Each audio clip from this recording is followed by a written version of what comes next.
FIFA বিশ্বকাপ 2026-এর আয়োজক দেশ যুক্তরাষ্ট্রে সবাই যখন ফুটবল নিয়ে মাতোয়ারা, তখনই ঘটল এক অঘটন। দেশটির মিসৌরি অঙ্গরাজ্যের কানসাস সিটিতে ধারাবাহিক গুলিবর্ষণের ঘটনায় এক ব্যক্তি নিহত এবং 4 জন আহত হয়েছেন। আহতদের মধ্যে আর্জেন্টিনা ফুটবল দলের সমর্থকদের বহনকারী এক উবার চালকও রয়েছেন। পুলিশ জানিয়েছে, এই ঘটনায় জড়িত সন্দেহভাজন 22 বছর বয়সী এক ব্যক্তি এখনও পলাতক। তাকে সশস্ত্র ও বিপজ্জনক হিসেবে বিবেচনা করা হচ্ছে। স্থানীয় সময় মঙ্গলবার সন্ধ্যা 6টা থেকে 6টা 30 মিনিটের মধ্যে শহরের প্রায় 5 মাইল এলাকা জুড়ে মোট 5টি গুলির ঘটনা ঘটে। এর মধ্যে 3টি গুলি বর্ষণ হয়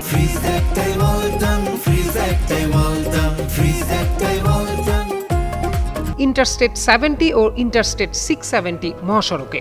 ঘটনাস্থলগুলো আর্জেন্টিনা ও আলজেরিয়ার ম্যাচ অনুষ্ঠিত হওয়া অ্যারোহেড স্টেডিয়াম থেকে মাত্র 4 মাইল দূরে ছিল। আর্জেন্টিনার সংবাদ মাধ্যম লা নাসিওনকে 2 আর্জেন্টাইন সমর্থক জানান, তারা উবারে করে স্টেডিয়ামের দিকে যাচ্ছিলেন। এ সময় একটি গাড়ি তাদের পাশে এসে 2টি গুলি ছোড়ে। প্রথমে তারা ভেবেছিলেন গাড়ির টায়ার ফেটে গেছে, পরে চালককে আহত অবস্থায় দেখতে পান তারা।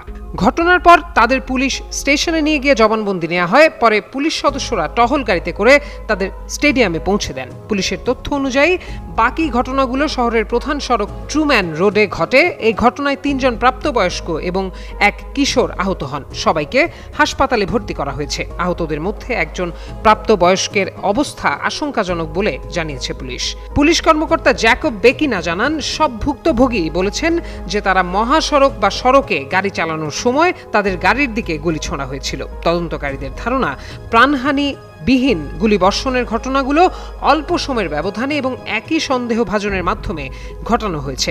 পরে পুলিশ সন্দেহভাজনকে শহরতলি ইন্ডিপেন্ডেন্সের একটি বাড়িতে শনাক্ত করে এবং সেখানে অভিযান চালায়। তবে কৌশলে পালিয়ে যায় সে, তাকে ধরার চেষ্টা চলছে।